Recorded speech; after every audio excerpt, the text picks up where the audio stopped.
Stave 5. The End of It. Yes, and the bedpost was his own. The bed was his own. The room was his own. Best and happiest of all, the time before him was his own, to make amends in. I will live in the past, the present, and the future, Scrooge repeated, as he scrambled out of bed. The spirits of all three shall strive within me. O Jacob Marley, heaven and the Christmas time be praised for this. I say it on my knees, old Jacob, on my knees. He was so fluttered and so glowing with his good intentions that his broken voice would scarcely answer to his call. He had been sobbing violently in his conflict with the spirit, and his face was wet with tears. "They are not all torn down," cried Scrooge, folding one of his bed curtains in his arms. "They are not torn down, rings and all. They are here. I am here. The shadows of the things that would have been may be dispelled. They will be. I know they will."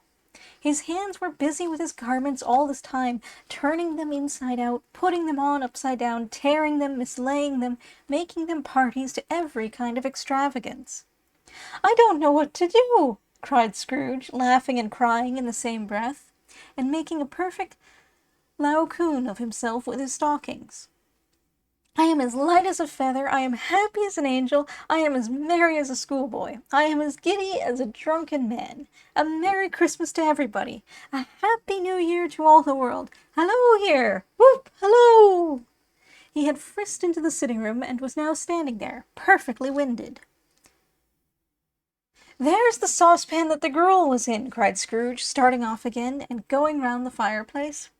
"There's the door by which the ghost of Jacob Marley entered. There's the corner where the ghost of Christmas presents sat. There's the window where I saw the wandering spirits. It's all right. It's all true. It all happened." Really, for a man who had been out of practice for so many years, it was a splendid laugh, a most illustrious laugh. The father of a long, long line of brilliant laughs.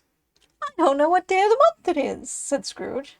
"I don't know how long I've been among the spirits. I don't know anything. I'm quite a baby. Never mind, I don't care. I'd rather be a baby. Hello! Whoop! Hello here!"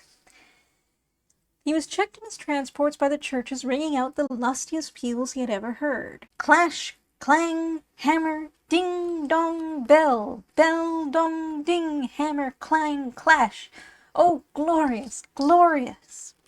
Running to the window, he opened it and put out his head. No fog, no mist. Clear, bright, jovial, stirring, cold. Cold, piping for the blood to dance to. Golden sunlight, heavenly sky, sweet fresh air, merry bells. Oh, glorious, glorious! "What's today?" cried Scrooge, calling downward to a boy in Sunday clothes, who perhaps had loitered in to look about him. "Eh?" returned the boy, with all his might of wonder. "What's today, my fine fellow?" said Scrooge. "Today?" replied the boy. "Why, Christmas Day." "It's Christmas Day," said Scrooge to himself. "I haven't missed it. The spirits have done it all in one night. They can do anything they like. Of course they can. Of course they can. Hello, my fine fellow." "Hello," returned the boy. "Do you know the poulterers in the next street but one at the corner?" Scrooge inquired. "I should hope I did," replied the lad. "An intelligent boy," said Scrooge. "A remarkable boy. Do you know whether they've sold the prize turkey that was hanging up there? Not the little prize turkey, the big one." "What, the one as big as me?" returned the boy. "What a delightful boy," said Scrooge. "It's a pleasure to talk to him. Yes, my buck." "It's hanging there now," replied the boy. "Is it?" said Scrooge. "Go and buy it." "Walker!" exclaimed the boy. "No, no," said Scrooge. "I am in earnest. Go and buy it, and tell him to bring it here, that I may give them the direction where to take it. Come back with the man, and I'll give you a shilling. Come back with him in less than 5 minutes, and I'll give you half a crown." The boy was off like a shot. He must have had a steady hand at a trigger who could have got a shot off half so fast. "I'll send it to Bob Cratchit's," whispered Scrooge, rubbing his hands and splitting with a laugh. "He shan't know who sends it. It's twice the size of Tiny Tim. Joe Miller never made such a joke as sending it to Bob's will be." The hand in which he wrote the address was not a steady one, but write it he did, somehow, and went downstairs to open the street door, ready for the coming of the poulterer's man. As he stood there, waiting his arrival, the knocker caught his eye. "I shall love it as long as I live," cried Scrooge, patting it with his hand. "I scarcely ever looked at it before. What an honest expression it has in its face! It's a wonderful knocker. Here's the turkey. Halloo, whoop! How are you? Merry Christmas!" It was a turkey. He never could have stood upon his legs, that bird. He would have snapped them short off in a minute, like sticks of sealing wax. "Why, it's impossible to carry that to Camden Town," said Scrooge. "You must have a cab." The chuckle with which he said this, and the chuckle with which he paid for the turkey, and the chuckle with which he paid for the cab, and the chuckle with which he recompensed the boy, were only to be exceeded by the chuckle with which he sat down breathless in his chair again, and chuckled till he cried. Shaving was not an easy task, for his hand continued to shake very much, and shaving requires attention, even when you don't dance while you are at it. But if he had cut the end of his nose off, he would have put a piece of sticking plaster over it and been quite satisfied. He dressed himself all in his best, and at last got out into the streets. The people were by this time pouring forth, as he had seen them with the ghost of Christmas present. And walking with his hands behind him, Scrooge regarded everyone with a delighted smile. He looked so irresistibly pleasant, in a word, that 3 or 4 good-humoured fellows said, "Good morning, sir, a Merry Christmas to you." And Scrooge said often afterwards that of all the blithe sounds he had ever heard, those were the blithest in his ears. He had not gone far, when coming on towards him he beheld the portly gentleman, who had walked into his counting-house the day before, and said, "Scrooge and Marley's, I believe?" It sent a pang across his heart to think how this old gentleman would look upon him when they met. But he knew what path lay straight before him, and he took it. "My dear sir," said Scrooge, quickening his pace, and taking the old gentleman by both his hands, "how do you do? I hope you succeeded yesterday. It was very kind of you. A Merry Christmas to you, sir." "Mr. Scrooge?" "Yes," said Scrooge, "that is my name, and I fear it may not be pleasant to you. Allow me to ask your pardon, and will you have the goodness—" Here Scrooge whispered in his ear. "Lord bless me!" cried the gentleman, as if his breath were gone. "My dear Mr. Scrooge, are you serious?" "If you please," said Scrooge. "Not a farthing less. A great many back payments are included in it, I assure you. Will you do me that favour?" "My dear sir," said the other, shaking hands with him. "My dear sir," said the other, shaking hands with him, "I don't know what to say to such "Don't say anything, please," retorted Scrooge. "Come and see me. Will you come and see me?" "I will," cried the old gentleman, and it was clear he meant to do it. "Thank'ee," said Scrooge. "I am much obliged to you. I thank you 50 times. Bless you!" He went to church, and walked about the streets, and watched the people hurrying to and fro, and patted children on the head, and questioned beggars, and looked down into the kitchens of houses, and up to the windows, and found that everything could yield him pleasure. He had never dreamed that any walk, that anything, could give him so much happiness. In the afternoon he turned his steps towards his nephew's house. He passed the door a dozen times before he had the courage to go up and knock. But he made a dash and did it. "Is your master at home, my dear?" said Scrooge to the girl. "Nice girl. Very." "Yes, sir." "Where is he, my love?" said Scrooge. "He's in the dining-room, sir, along with mistress. I'll show you upstairs, if you please." "Thank'ee, he knows me," said Scrooge, with his hand already on the dining-room lock. "I'll go in here, my dear." He turned it gently and sidled his face in, round the door. They were looking at the table, which was spread out in great array, for these young housekeepers are always nervous on such points, and like to see that everything is right. "Fred!" said Scrooge.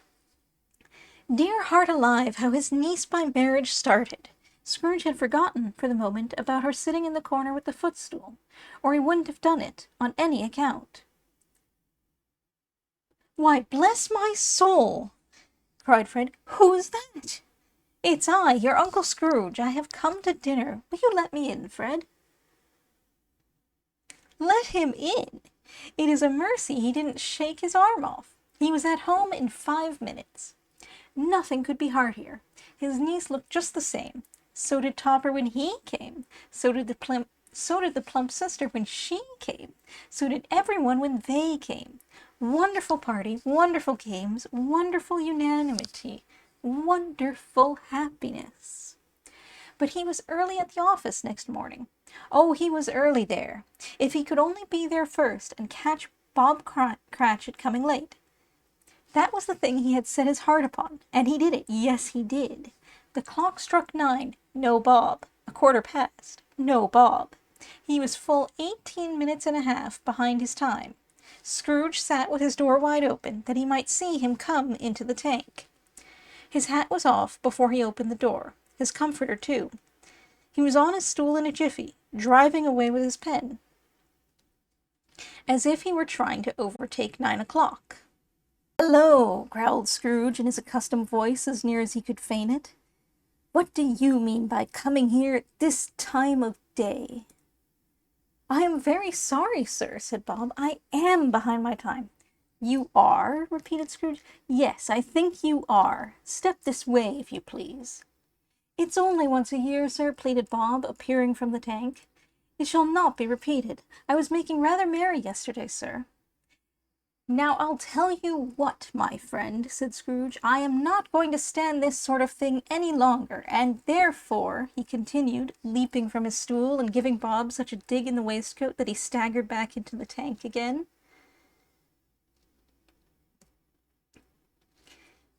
"And therefore I am about to raise your salary." Bob trembled and got a little nearer to the ruler. He had a momentary idea of knocking Scrooge down with it, holding him and calling to the people in the court for help and a straight waistcoat.